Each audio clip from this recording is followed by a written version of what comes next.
नमस्कार, मी डॉक्टर मच्छिंद्र बांगर महाराष्ट्रातील हवामान परिस्थिती संदर्भात थोडक्यात अंदाज व्यक्त करणार आहे.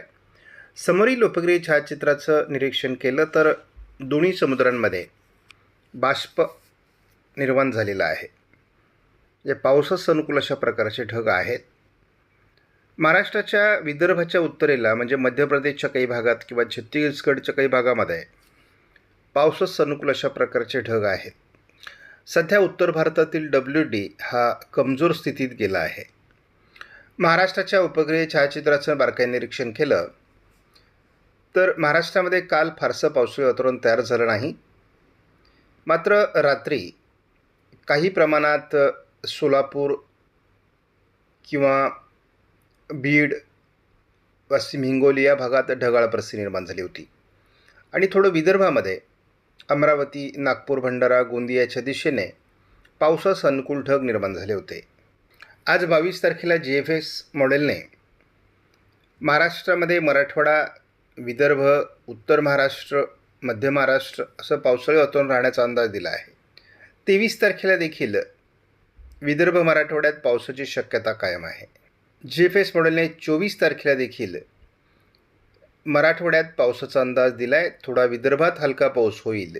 मराठवाडा आणि पश्चिम महाराष्ट्रामध्ये 25 तारखेला देखील GFS मॉडेलने पावसाळी वातावरण दाखवलं आहे. म्हणजे लगेचच पाऊस उघडेल असं दिसत नाही, तर पावसाचं वातावरण अधूनमधून तयार होत राहणार आहे. आपण बघतो 26 तारखेला देखील मराठवाडा, मध्य महाराष्ट्र असं पावसाळी वातावरण राहण्याची शक्यता आहे. स्कायमेटने देखील आज मराठवाडा, विदर्भात पावसाची शक्यता वर्तवली आहे. 23 तारखेला देखील स्कायमेटने मराठवाड्याचा पूर्व भाग आणि विदर्भात पावसाची शक्यता वर्तवली आहे. स्कायमेटने मात्र 24 तारखेपासून पावसाचं वातावरण दाखवलेलं नाही. स्कायमेटचा अंदाज जर आपण घेतला तर अंदमान निकोबार बेटांच्या दरम्यान पावसास अनुकूल अशा प्रकारचे ढग 4 मेलाच सरकणार आहेत. 5 मेला या ढगांच्या प्रमाणात वाढ होईल.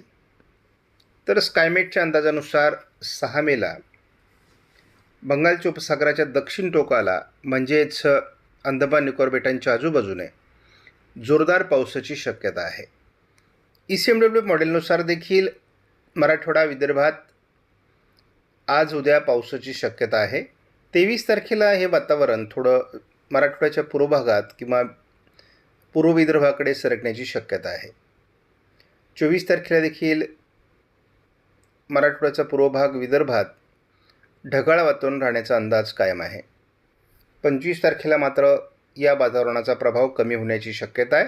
26 तारखेला स्थानिक ढग निर्माण होऊन पावसाचं वातावरण मराठवाडा, विदर्भात तयार होऊ शकतं. 27ला उत्तर भारतात एक हलका WD असणार आहे. अरबी समुद्रामध्ये एक कमी दाबाचं क्षेत्र तयार होईल. या दरम्यान महाराष्ट्रातला पाऊस बऱ्यापैकी उघडण्याची शक्यता 28 तारखेला आहे. 28-29ला महाराष्ट्रात पावसाचं वातावरण कमी राहण्याची शक्यता ECMW मॉडेलने व्यक्त केली आहे. उरलेला एप्रिल महिना हा साधारण पावसाचा असणार आहे. मेमधील पाऊस मान्सूनवर परिणाम करत नाही, मात्र मार्च-एप्रिलमधील पाऊस हा मान्सूनवर परिणाम करतो आणि तसं मार्च-एप्रिलमध्ये पावसाचं प्रमाण म्हणजे अवकाळी पावसाचं प्रमाण कमी राहिलेलं आहे. म्हणजे 4 मेचं वातावरण बघितलं तर अंदमान निकोबार बेटांच्या दिशेने बाष्पयुक्त ढग सरकण्यास सुरुवात होते आहे. 5 तारखेला म्हणजे 5 मेलाच अंदमान निकोबार बेटांच्या दरम्यान बाष्प जे काही अरबी समुद्र, बंगालच्या उपसागराच्या दक्षिणेला तयार होतं त्याची जी अनुकूल स्थिती आहे ती अंदमान निकोबार बेटांच्या दिशेने सरकण्याची शक्यता आहे. आपण 6 तारखेला जर बघितलं तर अंदमान निकोबार बेटांच्या आजूबाजूने जोरदार पावसासाठी अनुकूल स्थिती निर्माण होणार आहे. याच दरम्यान केरळमध्ये किंवा कर्नाटकमध्ये देखील किंवा तामिळनाडूमध्ये देखील पावसाळी परिस्थिती निर्माण होणार आहे. म्हणजे एकूणच अरबी समुद्र आणि बंगालच्या उपसागरामध्ये अगदी 5-6 मेपासूनच मान्सूनच्या पुढच्या प्रवासासाठी आवश्यक असलेली अनुकूल स्थिती निर्माण होणार आहे. गेल्या वर्षी याच कालावधीमध्ये दोन्ही समुद्रांमध्ये कोणत्याही प्रकारचं बाष्प निर्माण होत नव्हतं आणि त्याला अल निनोचा प्रभाव कारणीभूत होता. यावर्षी मात्र लानिना आणि अल निनो दोघेही न्यूट्रल कंडिशनला असणार आहेत मे महिन्यामध्ये आणि त्यामुळे फार पावसाळी वातावरण तयार जरी झालं नाही तरी देखील वादळी परिस्थिती निर्माण होण्यास हा काल महत्त्वाचा असणार आहे. अमरावती आणि नागपूर या 2 जिल्ह्यांच्या उत्तरेला रात्री थोडी पावसाळी परिस्थिती निर्माण झाल्याचं दिसतंय.